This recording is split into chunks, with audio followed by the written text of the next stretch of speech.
Welcome, Mr. Witness. What is your religion? What language do you wish to make your testimony? Do you wish to swear or make an affirmation? Madam Chair, the witness wishes to swear on the Bible through affirmation. You repeat after me. For affirmation, you raise your hand. Yes, and you repeat after me. I, David Gomez, do swear or do affirm that I will speak the truth, the whole truth, and nothing but the truth. So help me God. Okay. Madam Chair, the witness is sworn. He may sit down, please.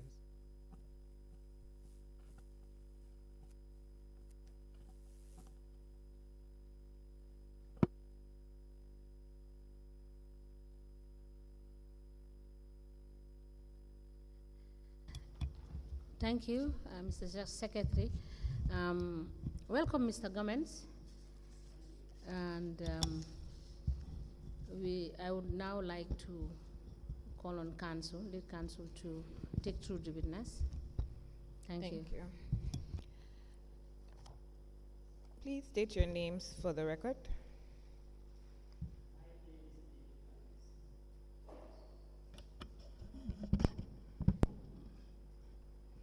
And where do you live? I live in Sumakunda. What is your occupation? I am a civil servant. Mr. Gomez, you gave a statement to the investigators, is that correct? Yes, And you prepared the statement yourself? certainly. And do you adopt the statement as part of your evidence before this commission? Yes, I do. Actually, let me show you the statement. Asking you. Thank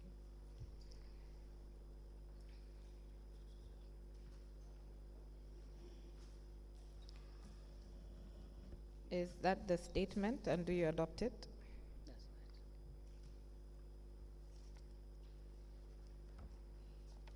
You can see my signature. Okay. Yes, And there's a document attached to the statement. Is that correct? yes. Okay. Madam Chair, I applied to tender the statement of the witness that has been provided and adopted. Okay. Very well, counsel.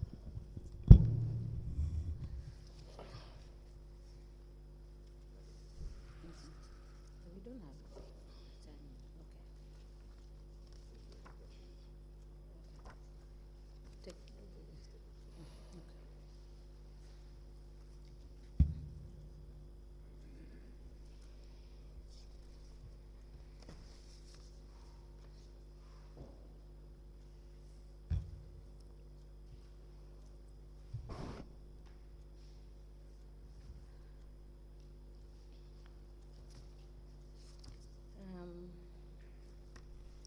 The statement of Mr. David Gomez is hereby admitted in evidence and marked as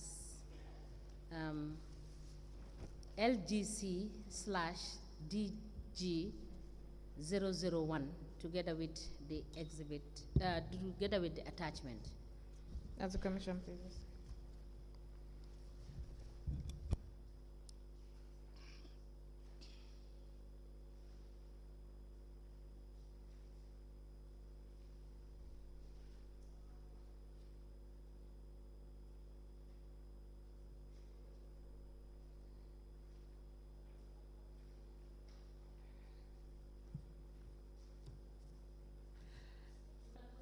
Counsel, you. you can proceed. Mr. Gomez, where do you work? I work with the Ministry for Lands, Regional Government, and Religious Affairs. And what is your designation of the Ministry of Lands? My designation is Director of Governance. And how long have you held this position? Nearly 2 years. Nearly 2 years. Yeah.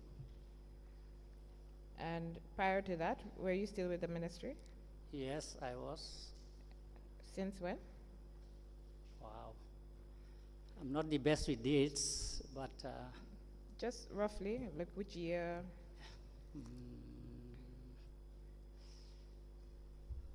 I'm not sure that 20. I don't actually want to guess, but I served as Senior Decentralization Officer, from where I proceeded to become the Principal Decentralization Officer. From there, I became the Assistant Director, and then to the current position I hold. Okay.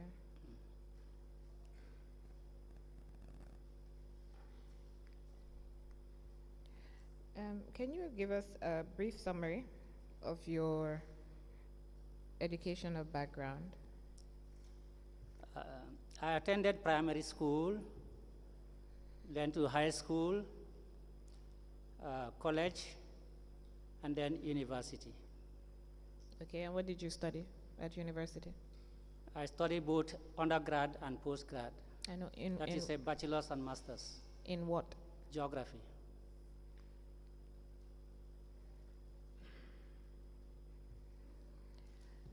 And have you always worked at the ministry, or did you work somewhere else prior to the ministry? Yeah, I worked somewhere else prior to the ministry Where was that? as a teacher.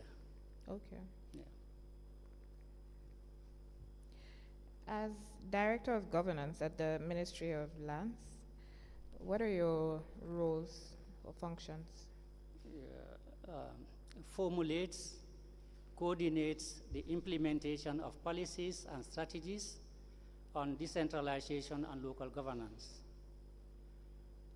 Equally responsible for professional conduct, supervision, staff development, and training. I'm also responsible for the monitoring of the implementation of the Local Government Act.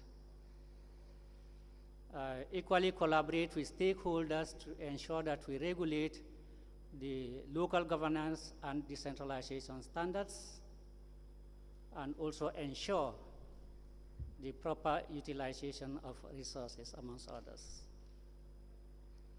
So you do all of this on behalf of the Ministry of Lands, correct? Yes. And you're essentially responsible for the supervision of the area councils? Yes. Okay. And have you only worked with the area councils in respect of this particular position as Director of Governance? No, not entirely area councils. I work with the governors as well as the local authorities. By local authorities, you mean? I mean the chiefs, the alcalolo. Okay. And the Directorate of Governance is under your supervision? That's right. Are there any other institutions or offices that are under you? No. Okay. So who are the officers that work in your department? What are the officers? The offices? Come again? What are the different offices in your department, in your directorate? There's your position, which is yes. director. Do you have an Alpha. assistant director? Yes.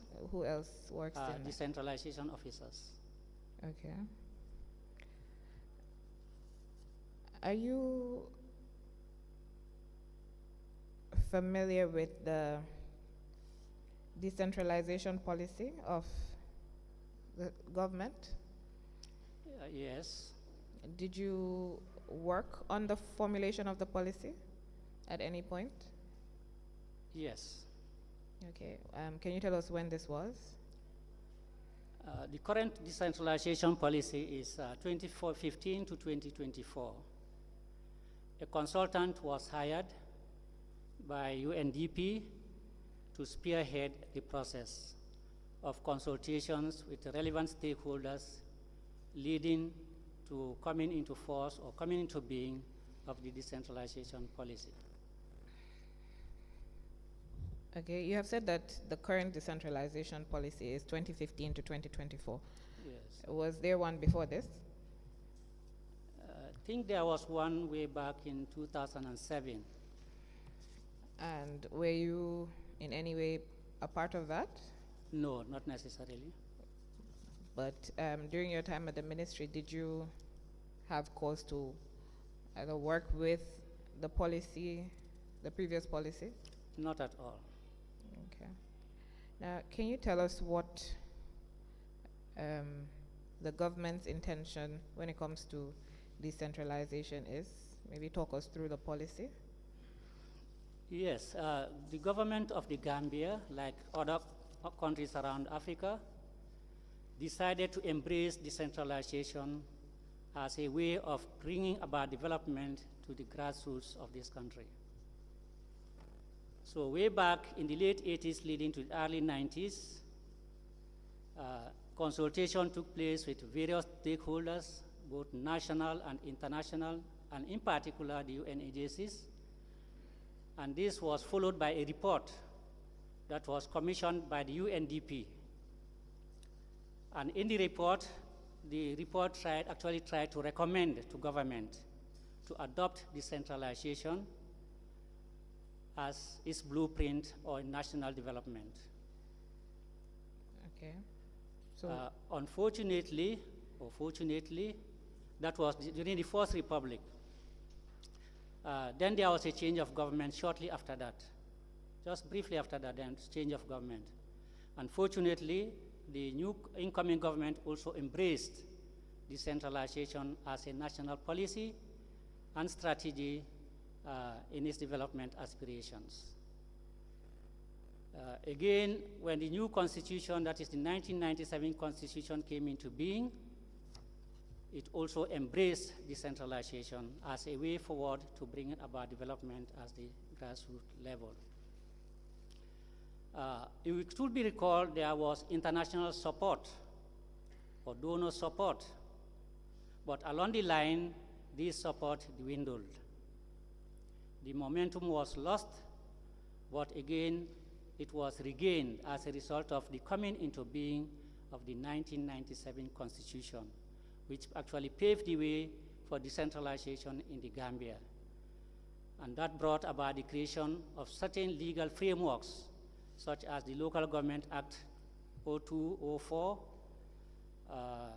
the service rules, Scheme of Service Rules 2003, the Local Government Finance and Accounting Manual 09, etc. All these were geared towards paving the way or creating the passage to the decentralization process that Gambians envisage for themselves. So can you tell us what you understand by decentralization? Yeah, basically it is the transfer of authority or transfer of certain central government functions to local authorities. And the current decentralization policy of the Gambia, what was the Gambia's vision of decentralization? Because I believe there are different forms of decentralization. Yes, the government's vision is to decentralize by devolution. Decentralization by devolution. Because there are so many forms or types of decentralization, and it will be inappropriate for government to want to take them all on board at the same time. So it was fitting and appropriate that government does so gradually. And government decided to go in for decentralization by devolution, whereby certain government central government functions are devolved to the local authorities. So when you say devolved, you mean that they are completely passed on from central government to the local government councils? Yes, that's what it's supposed to be, that's right. And the decentralization plan was supposed to be carried out in 2 phases, is that correct? Yes. The first phase from 2015 to 2019, and the second one 2020 to 2024. Yes. Can you tell us how far the government has gone in respect of the first phase, at least? Yeah, decentralization in itself is very slow. As we all know, it is a costly process. As we speak, only a few ministries are able to decentralize to some degree. And these basically are Ministry of Basic and Secondary Education, Ministry of Agriculture, Ministry of Health. Principally, these ones have started some process of decentralization from the center to the periphery. And can you take us through the Ministry of Education? How have they devolved their powers, and which powers have they devolved to the local authorities? They have established directorates in all the regions of this country. And all these offices are headed by directors and other senior officials. But again, there are certain decisions that should have been taken by central government, but are now devolved at that level on behalf of central government. For example, certain recruitments of teachers, like untrained teachers, could be done at the level of the regions instead of the central government handling it. Most especially the untrained teachers and the contract teachers. Okay. And so is that the only part of it? What do the directorates at the regions do? What is their function other than the employment of teachers? Yeah, they supervise and monitor all that aspect to do with education at their respective regions. So what about the Ministry of Agriculture? Tell us about that. Their decentralization process and health afterwards. Okay. Yeah, both of them have actually decentralized to some level, as just like MOPSI, if you go to the regions, you have regional agricultural directorates, regional health directorates, all headed by directorates. So some central government policies are devolved to them so that they deal with them at their level, at the level of the regions. And do you think that those have been effective? Yes, it depends on the yard of measurement that one may use. Some may say yes, some may argue inadequate. But of course, there is some degree of success in their interventions. So maybe take us through what you think is or has been successful and what has been inadequate. Yes, if you look at each of these directories, they deal directly with the local people. They are closer to the grassroots compared to the central, and they have that reach or outreach with the communities. They have that contact or first-hand contact with the communities. For example, MOPSI, they must make sure, or they make sure that there is access to education. Not only access, but to, also an equally affordability.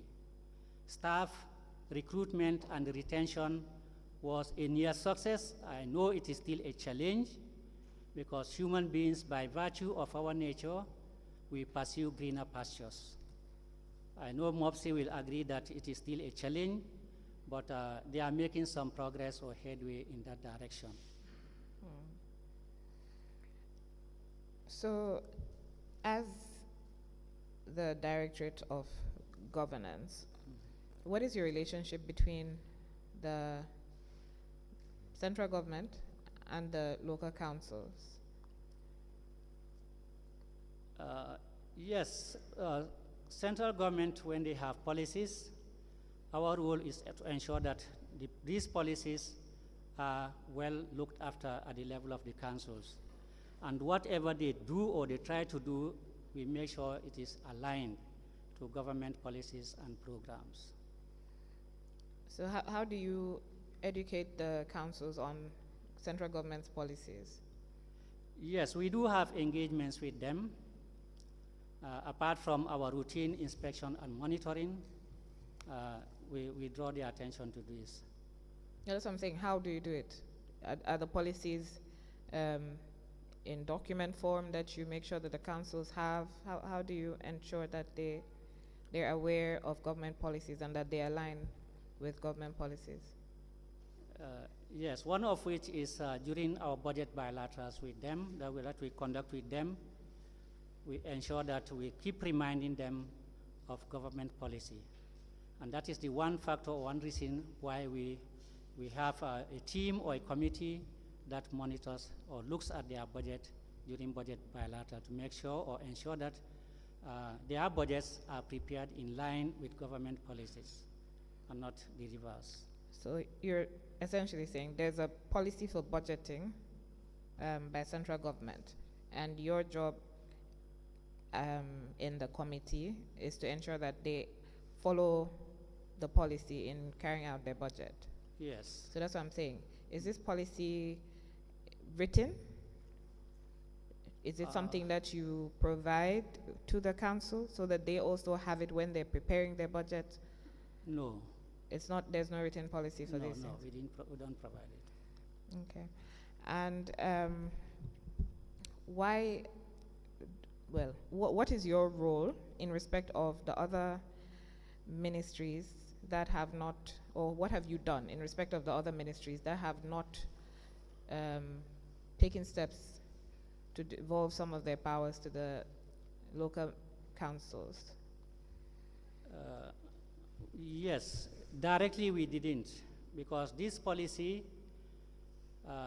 when it was sent to Cabinet has some reservations in certain areas. And unfortunately, offhand, I can't remember the areas of the gray areas that they had concern with, and that's why it couldn't move forward. When was this?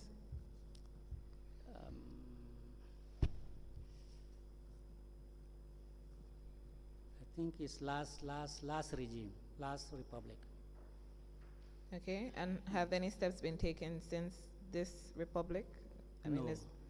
in respect of devolution, nothing. No, And this no. is a project that's funded, right? I mean, the devolution project is funded by international donors, was it? No. Who's it funded by? No, I mean the hiring of the consultant to come up with a policy. Okay. That's what was That's what funded. was funded. Yes, that's what Okay, was so whose funded. responsibility is it to ensure that the policy is effected? It's government. And you're saying the government had reservations in respect of the policy, and that's why it's not moved forward. Yes. Okay. Now, you've spoken about your monitoring and inspection roles.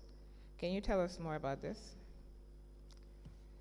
Yes, the Directorate conducts periodic inspection and monitoring of councils, where teams are sent out to the councils and conduct their routine inspections. How often do you conduct routine inspections? Yes, we always prefer to have it quarterly, but in certain instances, it could be overtaken by events, and we are not able to conduct. But we always prefer to have it on a quarterly basis. So when you don't do it quarterly, how often do you do it? If you skip one quarter, when next Then, would you? then the next quarter, we target the next quarter. So what informs your inspection and monitoring? Do you just go to the councils and randomly check their books? What informs your inspections?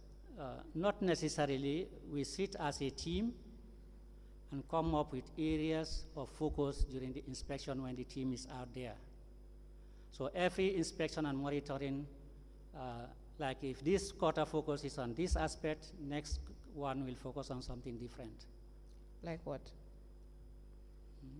If you focus, what are the aspects that you focus on generally? Yeah, some will be maybe budgetary issues. Some will be making sure that there is in place certain institutions, for example, the procurement unit or procurement officers, the budget officer or budget unit. You see, we monitor their projects, both completed, ongoing. So there's a host of different things that are monitored. The payroll. Okay. Mhm. The National Audit Office conducts annual audits on the councils, and these audit reports come to your office. Yeah. Do you have any dealings with the reports when they come to the ministry? Yes. And what happens when you receive the reports?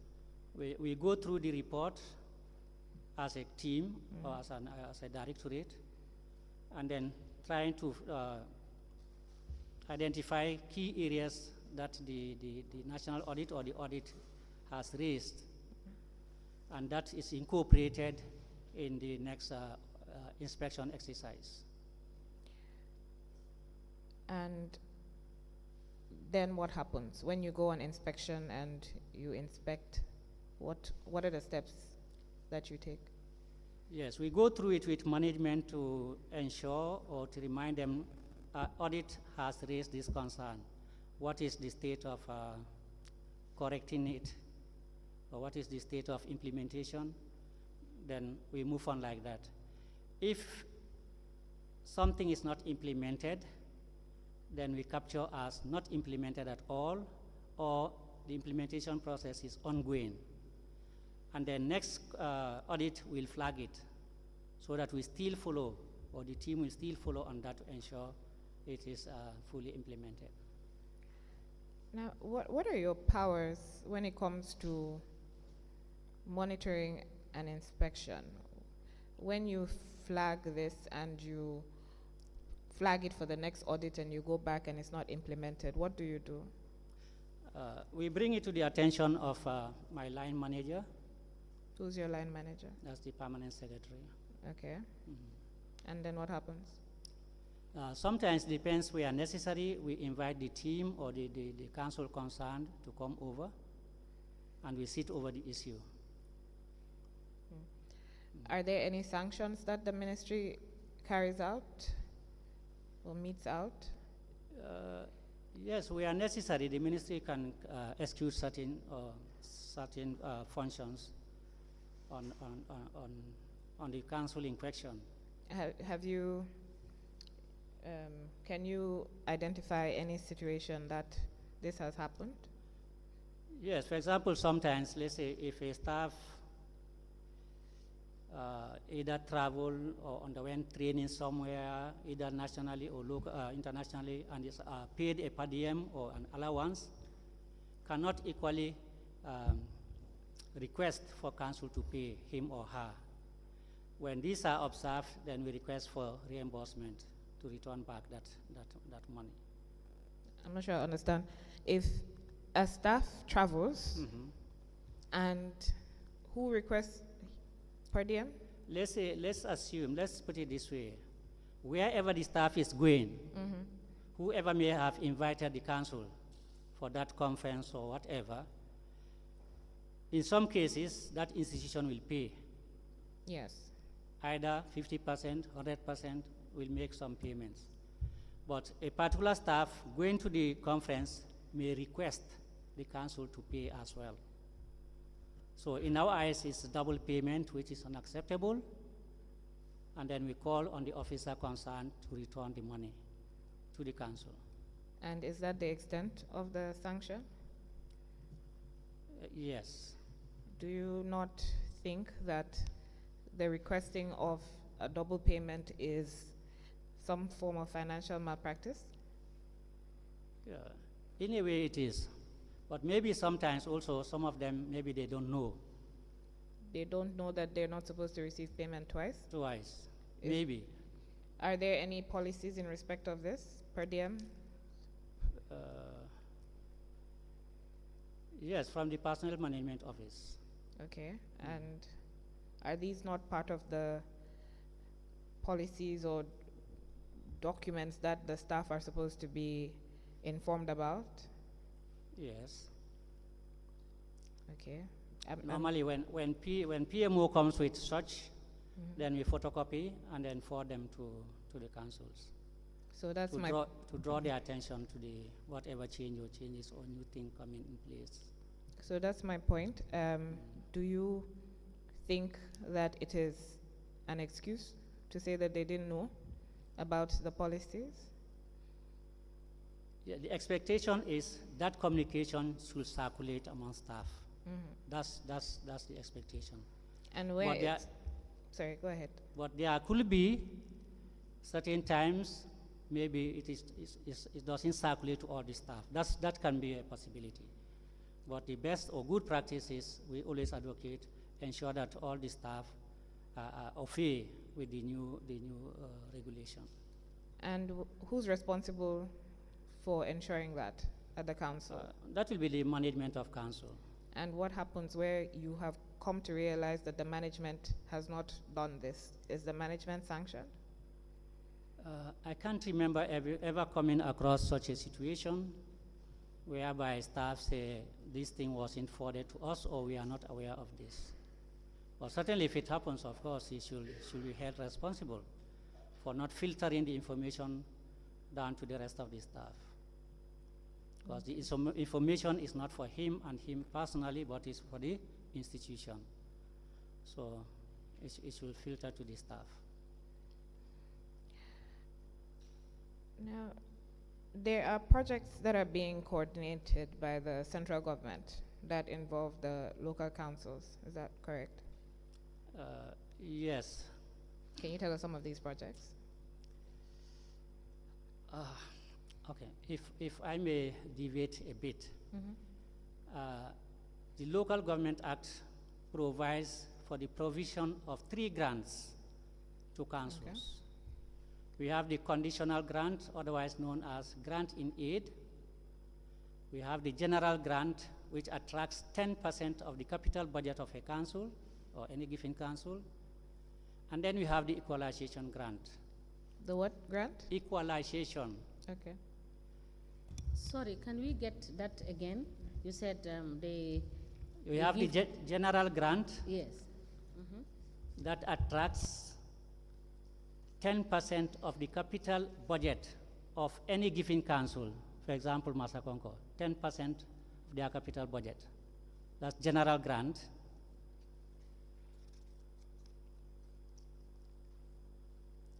We have the grant in aid, otherwise known as conditional grant.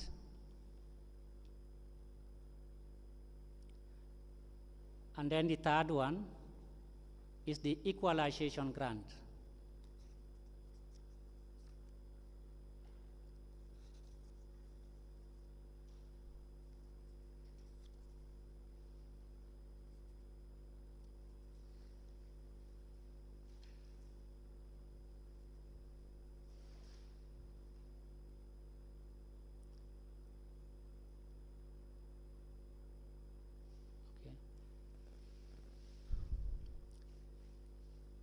May I proceed? Yes, please. Now, when government started disbursing subvention to councils, it started with a sum of $500,000, which was $500,000. Before you go on, when was this? Do you remember when government started giving subvention? As I said, I'm not the best with dates. Okay. Unless I check. In this instance, can you refer to your office documents and let us have Yes, that certainly. information? Yes, I Thank can. you. I can do that.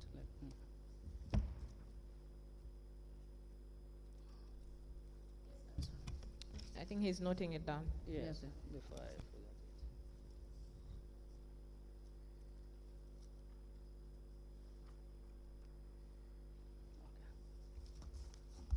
it. Okay. Now, come again. All right. Okay. So some of these subventions, what we do as a government is we request councils to come up with projects. For example, the most recent one was, I think, $2 million subvention to each council. So what we did, we requested councils to come up with a project or projects that will consume that $2 million. And then a committee is put in place for such a purpose, whereby this committee will look at their submissions. When I say their submissions, that is council submissions of these projects, and look at them whether they are realistic. In some cases, you'll even find that some councils will submit above the 20 million threshold. 20 million or 2 million? Sorry, excuse me, 2 million. Okay. Will come up with projects above 2 million that has been allocated to them. So one of the questions that we ask or we pose to them, how are you going to finance the variance, the difference? See, because government is only giving you 2 million. If you come up with a project of let's say 2.2 million, the other 0.2 million, how are you going to finance it? So the committee will look at these projects that council submit, council by council, and either put a pass or a fail. If there are any abnormalities, then the committee will bring this to their attention. Because normally when the committee are looking at these projects, we invite the councils concerned so that together we look at them. And the committee will advise accordingly.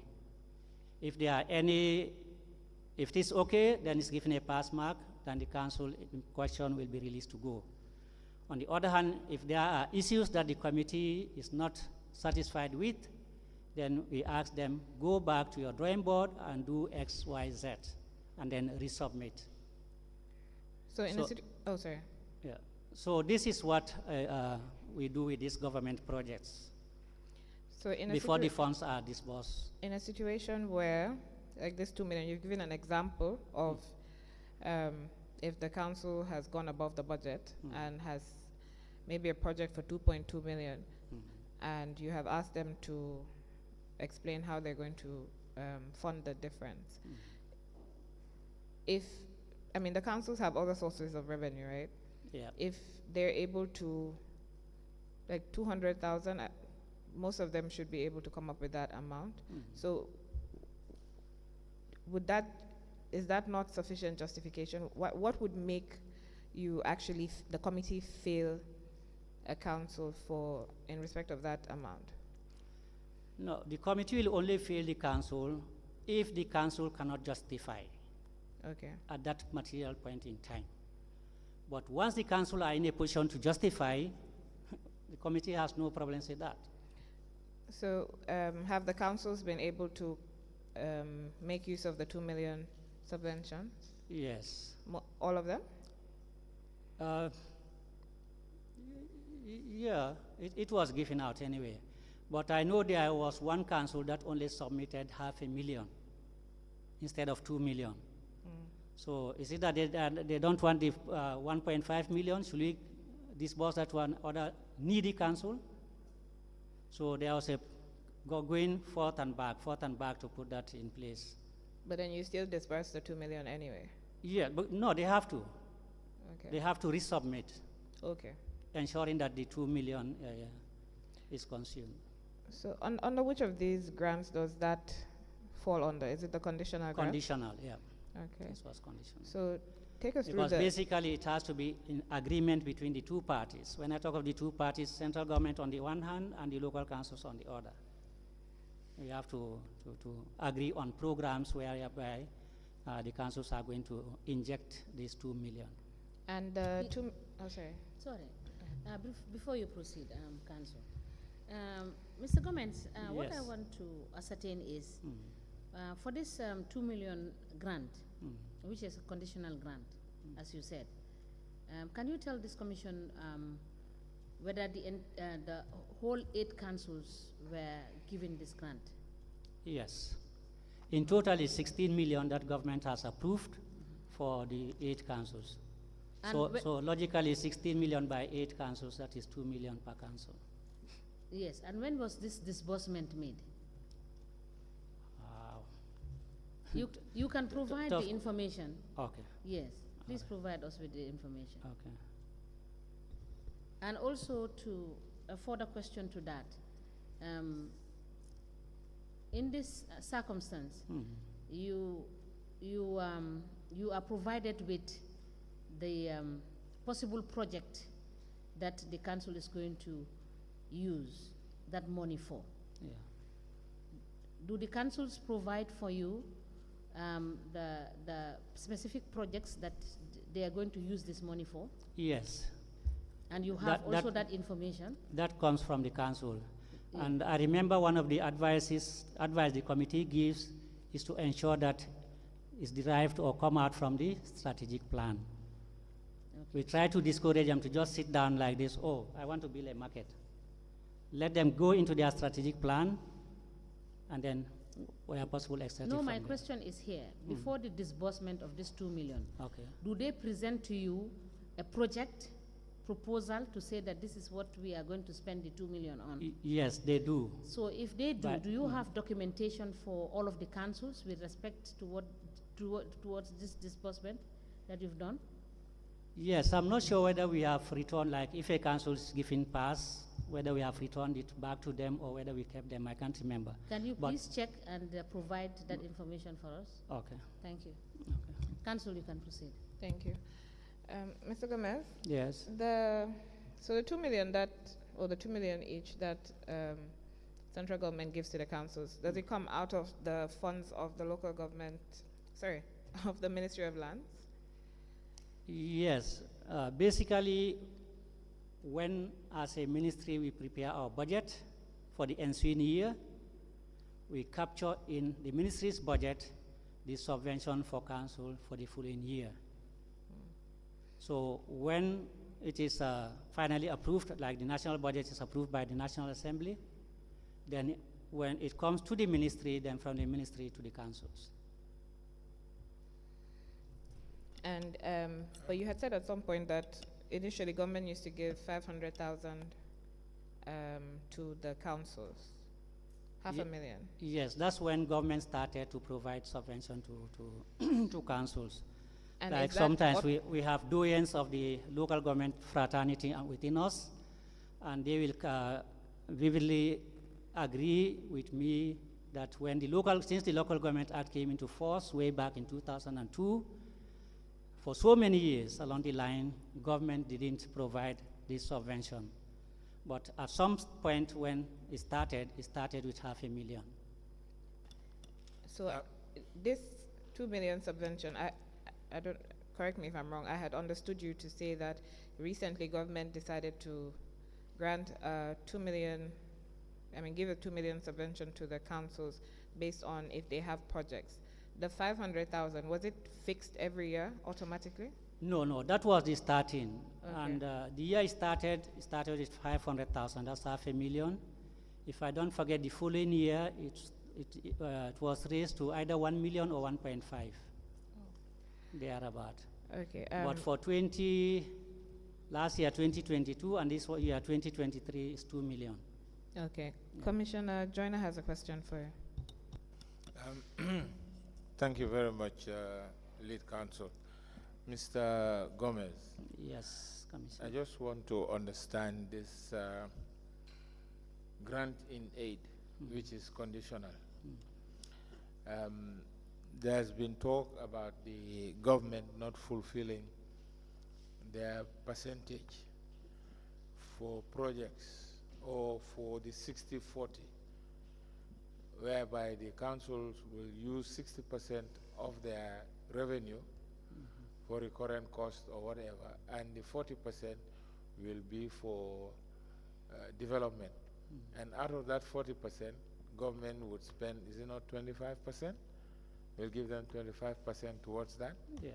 Now, I am asking this question because it's a bit confusing. You are saying a lump sum of 2 million is given. Yes. Now, this 2 million is not predicated by the fact that you have looked into the projects or the development projects that they want to do with the 40%. Am I right? Yeah. Please correct me if I am wrong. No problems. Yeah. Okay. Now, this 2 million is what you disbursed last year and this year to the councils. Yeah. This year is yet to be disbursed. It's yet to be disbursed. Yes. Now, a question was asked to you about the documentation for the use of this 2 million. And you said you are not too sure, maybe it has been returned back to the council. Am I right? Yeah. Now, how would you monitor your 2 million that you have given to the council? Yes, the committee should be able to monitor this. Mr. Gomez, Yeah. can you please clarify the 40-60? Yeah. Whether the 40% is for recurrent expenditure and 60% for development, Yes. or otherwise. Yes. Is that the correct position? 40% is for recurrent expenditure. Yes, but it's not being realized. Yes. No, I just want to, for the record, Okay. I just want to confirm that Yes. the 40% is for recurrent expenditure and 60% is for development. Development. Yes. Right? Yes. You can continue. Thank you. Yeah. The question. Yes, I'm not sure if I've answered your questions, Commissioner. Okay, thank you. Question is, how would you monitor Yes. your 2 million when the documents presented to you have been returned back to the council? Yes, in as much as it's something that I'm not certain. They could be there, they could be returned. I need to verify that. But let's put it this way: in the event whereby they are returned or we are returned to councils, I need to establish whether we have photocopied them before returning them to them. Equally, if they are not photocopied, we have the database for each council. So therefore, your monitoring is lacking. If I say I'm going to dig 5 boreholes, Yeah. you've returned me my documents. After a year, you have not checked whether I have dug the 5 boreholes where I said I was going to dig it and all whatnot. How would you ascertain that the 2 million that I have given you, you have spent it towards the documentation that you had provided to earn that 2 million? Yes, we have the means of verification for all that, except that the committee intended or planned to embark on a project visits of all these projects that councils agreed with the committee to spend on this 2 million. The committee planned to go around the country and visit these projects, but unfortunately, the visit didn't take place. Now, That time was Mr. Gomez, this committee that you are referring to, who chairs this committee at the level of the ministry? It's the permanent secretary. Thank you. So, can you proceed? Thank you. Mr. Gomez, so during your site visits and monitoring exercises, which you do quarterly, and I'm assuming you do it with all the councils. Yes. So do Sometimes we split them. Let's say this round we do A, B, and C, and next one we do the rest. But many a times the team will do it simultaneously, all of them. Yes, but I mean, you will have a team that will visit all the councils. Yes. And during these visits, which you say you carry out every quarter or twice in the year, I'm assuming, do you not monitor these projects that the commissioner has asked you about?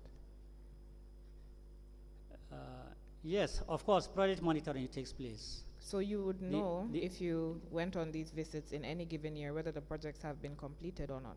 Yes. Okay, so if you don't know, it means that you haven't checked. Yeah, we are checking. Sometimes it's not only visits by my department, but equally we normally have a visit to all the councils by the National Assembly Select Committee on Local Government, IEC, and the Ombudsman. Okay. So fortunately, I am part of that team, and then we equally monitor these projects, project by project. No matter the distance from the main road to the bush or wherever, we go and visit. Yes, but the direct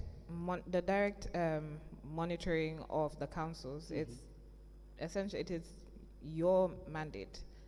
You're supposed to do that. So whether another committee does it, it doesn't take away from the fact that you're supposed to do it and you're supposed to know that, you know, the projects have been completed or not completed or on track.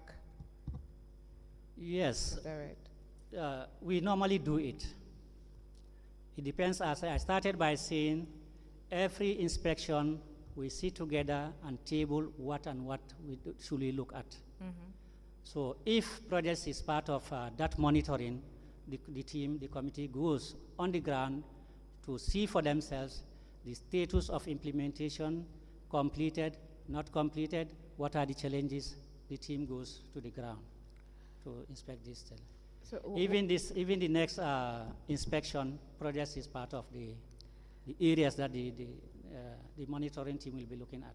and when you monitor, is it only these particular projects that you monitor, the ones that you have given a subvention for, or do you monitor all the council's projects for that period? Yes, when the team goes out to monitor and projects are part of it, the team monitors all. In fact, prior to departure, we always request from councils projects for the year, let's say this year, 2023, either ongoing or completed, so that the team will know that, oh, this project is at point X, this one is at point Y. We always request, and the team will have that information that will guide them during their inspection. So when you're reviewing these projects, do you review the project documents, the contractors, etc.? Yes, because many a times I'm not part of the monitoring or inspection team, but sometimes they do. But your team would report back to you. Yes. So do they check these things? Do they check the contracts? Do they check the contractors? And where they have realized that perhaps a contract that was given to a contractor was not carried out in the right way, etc. What is your department, your directorate's role after that? Yes, wherever it happens, we see how best to correct it. If it is not late, then we sit with them and then put it right. Okay. Unless we are in a situation whereby the project is already concluded. So can you tell us, maybe give us an example of some of these projects that have been implemented, say for somewhere like Basse? Can you remember any projects that have been implemented with the subvention funds? There's one, I don't know exactly the name of the village. When getting into URR is the first villages of URR. Somewhere, when going is somewhere on the right, Sare something. Sare Sophie? Probably. I'm learning. They are helping the community to not to construct a first-class road, but from the main road leading to the village, gravel with a bulldozer, leveling it, etc. Okay. Yeah. And Sorry. And sometimes it could be bridges, like bridges linking two communities. We've also inspected those. Yes. Unfortunately, I can't remember the names of the settlements. okay, Yes, the chairperson has a can question. you, yes, sorry, Council. Okay. Can you provide for the commission the name, because she made specific reference to Basse. Yes. So if there is a project and if there are documentation, Okay. so that we will get the proper name Name and of what project it was, Okay. and any other information about that project. Kindly provide if it is available. Thank you. Yes, Council. You can proceed. Thank you, Chair.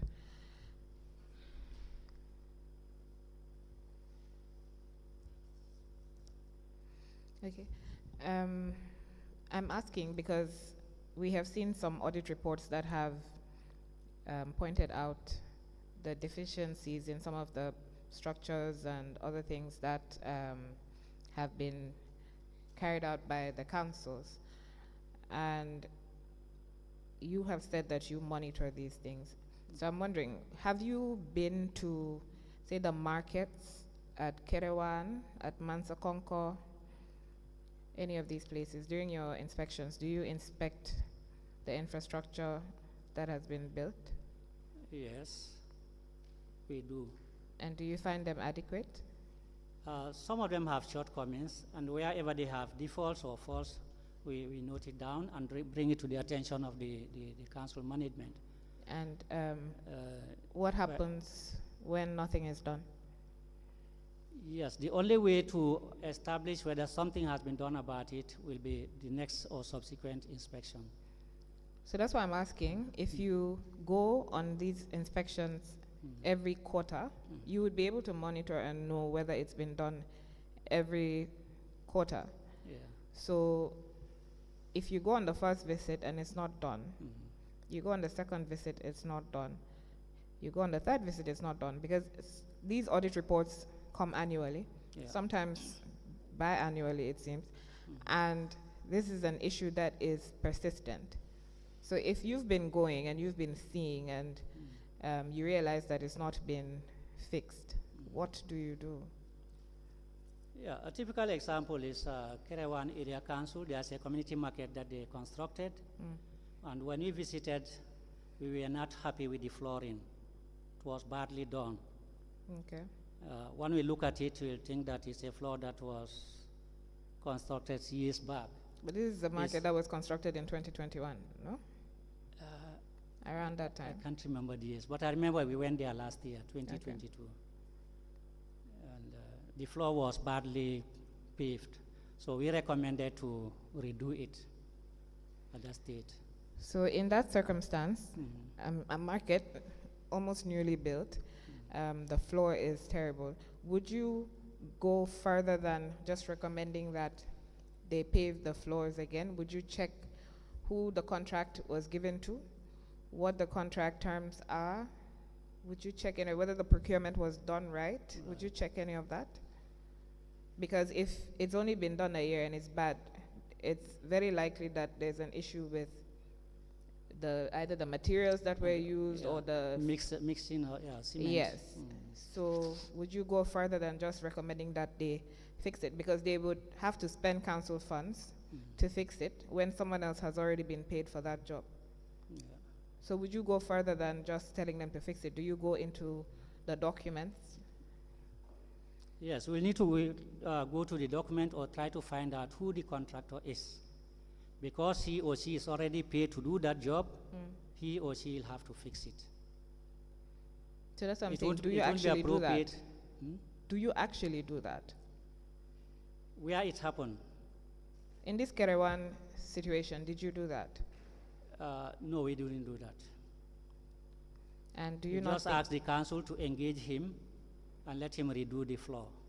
Okay, so you have said that you went to visit last year, and I'm assuming you told the council to get the contractor to do it shortly after your visit. Yeah. It's now almost 6 months into the new year. Do you know whether it's been done?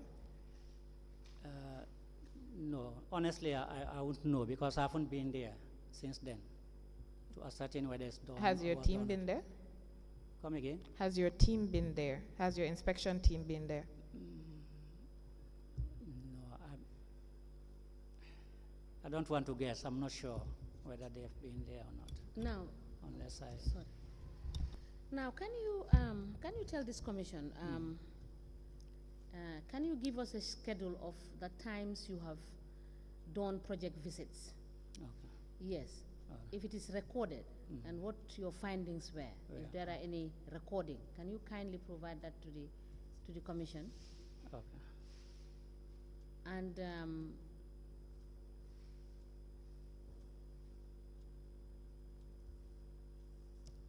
yes, and for also the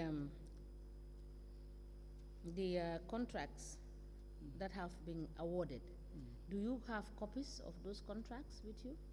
At our level, no, we don't have. You don't have, and nothing is submitted to you as an oversight? No. But you told the commission that it is a committee that sits and appraises the contract that is put forward to you for you to okay the disbursement of, say, $2 million. So you're telling the commission that you don't retain any document at the ministry for reference purposes? Yes, that's what I said. I can't remember offhand. I don't want to assume here that it's there, and when I get back, it's not there. Okay. But it should have been. We should keep records of Okay. them. If you go back, kindly check if Okay. it is available. Please avail the commission copies Okay. for all the councils. All right. Thank you. You're welcome. Council, proceed. Thank you, Chairperson. So if you, or when you eventually find out that what you have recommended the council to do was not done, what would you, or what do you do? Let me just draw this. I just remembered it wasn't, this was a visit with the National Assembly members, Okay. not the inspectorate that went there. Okay, so when you visited with the National Assembly members and you're the director of governance and it has come to your knowledge, do you not take it back to your office and have the issue dealt with? Yes. So then when you have realized that it's not been done, what do you do? No, at that stage, we don't even wait to return back to the office. Because during these visits, we are there with the management of the council.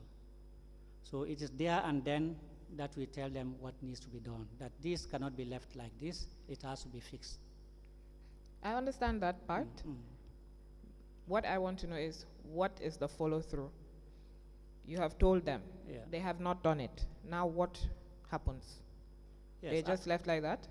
as I said, I haven't personally been there. No, I'm and I giving can't you remember a hypothetical situation Okay, where it's okay. not been done. We're assuming now that it has not been done. been done. It is possible that it was, but we're assuming it's not been done. What next? What next is still to engage the council, if need be, to bring the contractor on board, and we engage him collectively. So it's been almost a year since the visit. You don't know if it is done.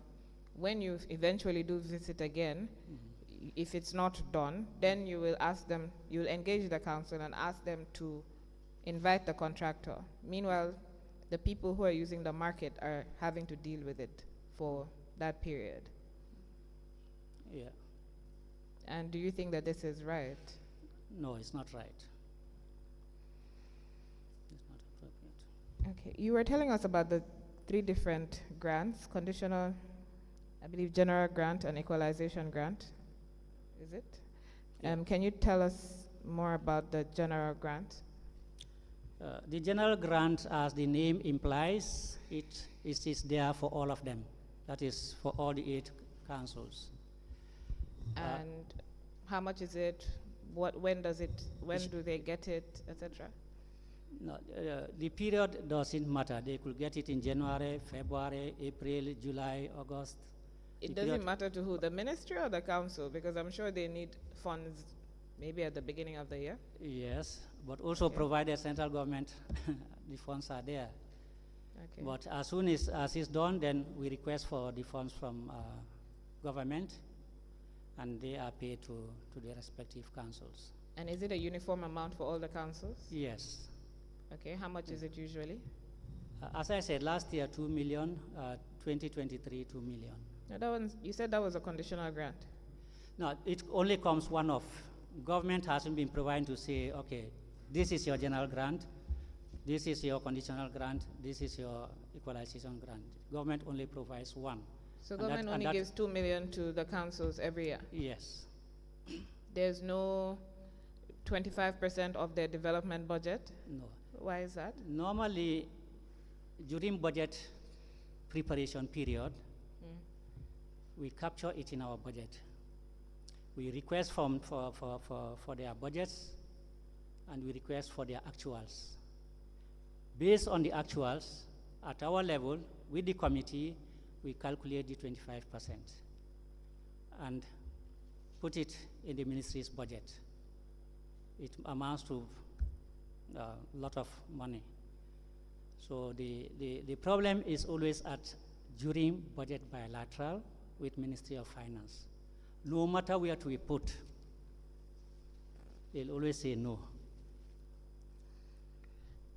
This is as a result of the ceiling that is provided for, determined by, and approved by the Ministry of Finance. let's say they'll give us, for example, 7 million. I'm just citing an example. So if we capture the 25% for each council, it will shoot from 7 million, say, to 50 or 49 million. Ministry of Finance will tell us this is not a good area. You have overshoot. You have not only shoot, but you have overshoot your ceiling. But year in, year out, we always capture and always want to capture this 25%, 10% for the general grant from councils. 10% what? For the general grant. Is it 10% or 25%? No, 25 is the subvention. The general grant shouldn't exceed 10%.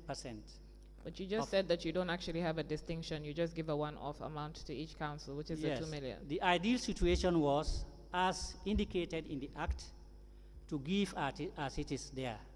If you say general grant, $3, here's your general grant. Conditional, $7, here's your conditional. Equalization, to those it matters, $2, here's your equalization. But it doesn't come that way. Government only gives one subvention. So where these grants are provided for in the Act, and the Act has told you exactly how much it should be, 25% of the development component of the councils, and you go to the Ministry of Finance and they tell you no, do you point out to them that they are aiding you in violating legislation? Certainly, I agree. No, I'm saying, do you make them understand that?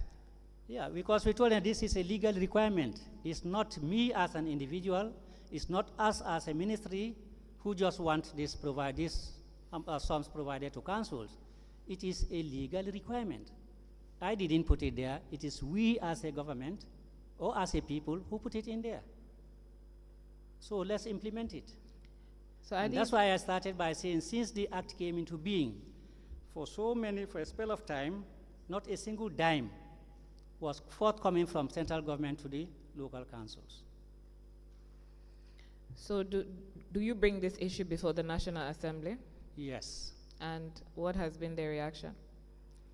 I know for 2023, they requested that we give them the figures as per council of this 25%. What does it translate to?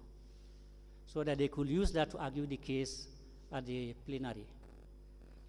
And does the National Assembly understand the government's policy about decentralization? Do the other ministries understand? I mean, you're the go-between.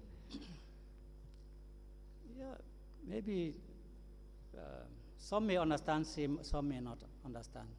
But of course, we produced the Act that says these grants should be provided by the central government to local councils. Yes. I'm now talking more about the decentralization policy, which is government's policy, which they committed to implement. And part of all these grants and subventions is in order to strengthen the councils so that they can be autonomous at some point. And the whole idea is to remove some of the burden from central government and also to allow the people, the communities, to hold their councillors and their elected officials accountable for their funds, etc. And so I'm asking, is the National Assembly aware of the government's policy on decentralization? Are the ministries aware of the government's policy on decentralization? Because it's not, the grant is not just there for the sake of being there. The policy is not just there for the sake of being there. All of these things that the ministries are supposed to do and the assistance that central government is supposed to give is to strengthen the councils so that we can all meet our decentralization commitments. So do they understand this? Is this something that comes up? Is this something that you try to make them aware of? Yes. Really? When was the last time that this issue came up? I think it's either December or January. Of 2022? Yeah, last December, this January. And what was their reaction? Of course, they agree with us. But? It's a project that government chose. It's a path that government opted to pursue. I don't think they were compelled to pursue the path of decentralization. So if government is committed to adopting and employing and implementing the decentralization that many will argue is the way forward to bringing about development to our doorsteps of our people, then honestly, government should be committed to do the needful for the councils. I remember sometime there was this argument from the center that councils do not have the capacity. But maybe because I'm responsible for them, that's why I need to argue in their favor.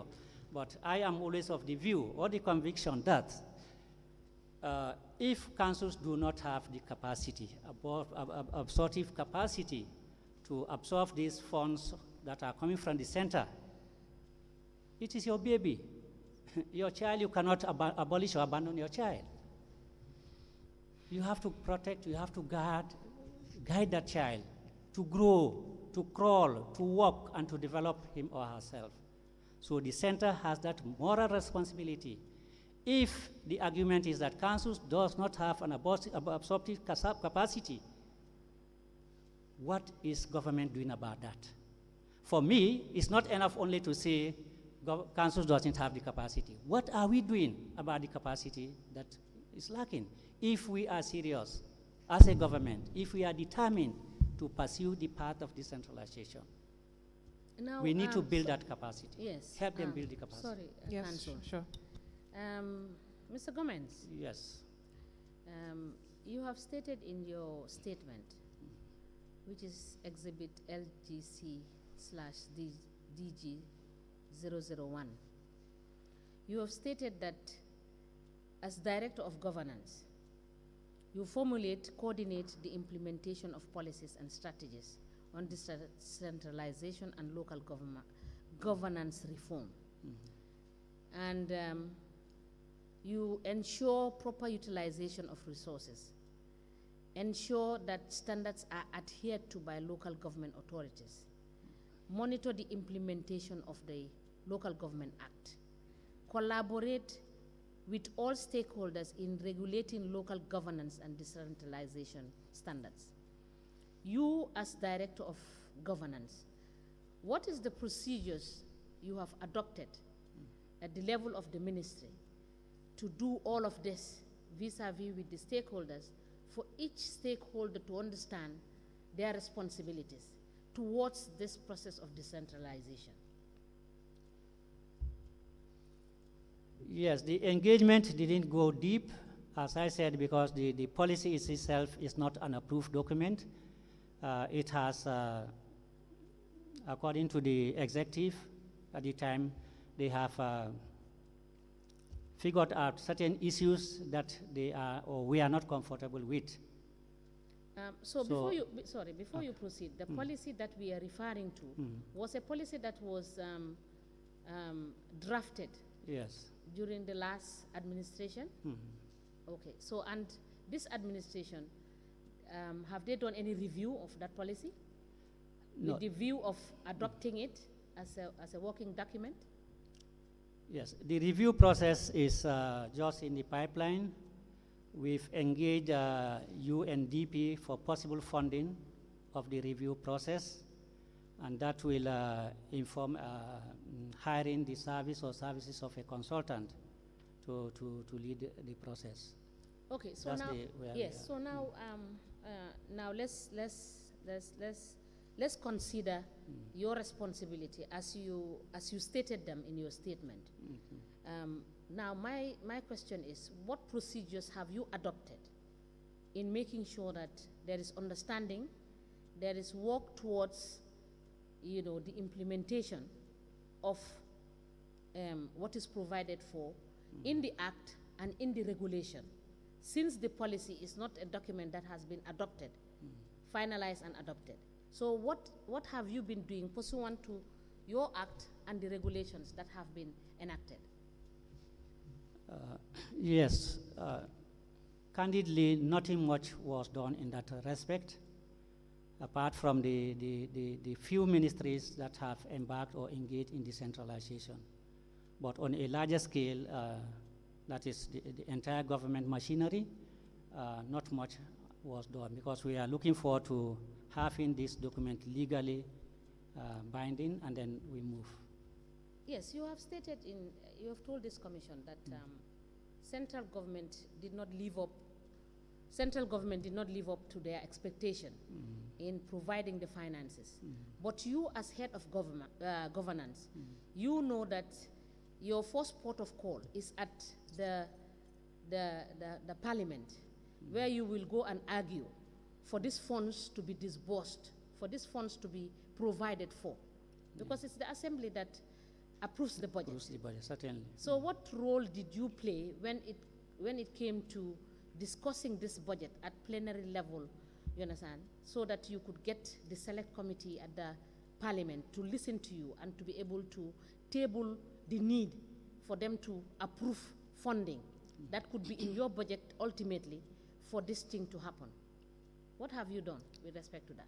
Yes, the doing started at the budget bilateral, and wherever, as usual, we disagreed because central government was reluctant to provide.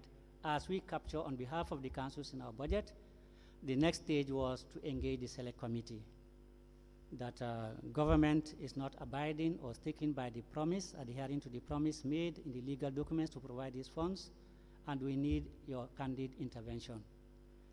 So Commissioner, they took it from there. yes, Commissioner Silla has a question. Mr. Gomez, thank you very much. I don't want to take you back to the 2 million until we have the proper documentation. Then we can have a position. But what I'm trying to put in place is that government have to be giving you subvention based on your budget. Not so. But if you look at it, all the councils, almost all the councils, their accounts are qualified. So if you cannot prepare me, give me a good financial statement, in your view, don't you think that I shouldn't give you money? One. Two, let's say government is an investment bank and you are institutions working on the investment bank. How could I trust to give you my money when your financial statements, when you cannot provide accurate financial statements? Thank you. Okay. Thank you, Commissioner. Yeah, you are quite right. I mean, wherever you invest or put in your money, you want positive results back and not negative results. Government, on the other hand, also has a point there, because financial statements is what is going to convince government that the funds that you are giving to us, the public funds that you are providing us, are utilized to the best interest of the people or communities that we serve.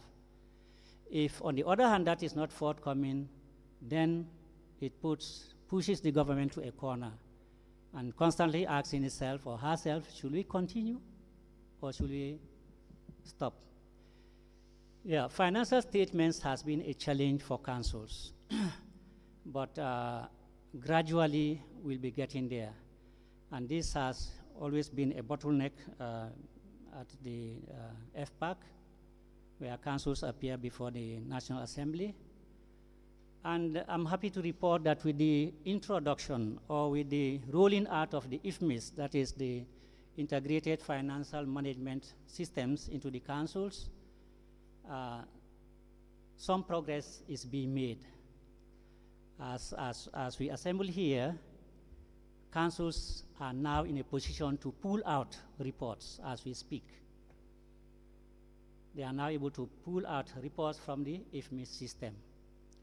Now, when they pull out those reports, of course, we need to check them to ensure that they contain what needs to be contained, they are acceptable before they are sent to the national audit for their audit.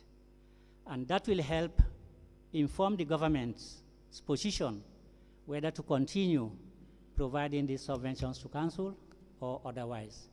So we have a setback in that area. As I said, over the years, we have been struggling as councils to provide financial statements. But hopefully this 2023, when they next appear before the FPAC of the National Assembly, it will be a different ball game.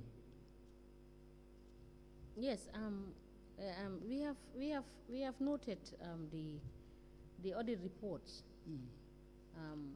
that have been sent. You have told this commission that you look at the audit reports and pick out the issues. And what we did realize was that so many of the issues were repeated as not being taken care of. So what has been the position of your directorate in making sure that some of those issues that are raised in those audits have been taken, steps are taken to resolve them? Yes, when issues of that nature arise, of course, my powers are limited at some situations. I cannot proceed. That means somebody else will take the decision. And who is that person, please, that should take the decision? The head of the institution. And who is the head of the institution? The permanent secretary can say, okay, let's go by this, and it will be done. Thank you. Council? Council, I think this is 5 minutes to 5. I think this is a convenient point to stop. Okay. And we are aware that tomorrow is public holiday, so we will reconvene on Monday. Okay. So, Mr. Gomez, we will see you Monday at 10 to continue on your evidence. Thank you. Thank you. So Thank we can you. rise. Oh, sorry.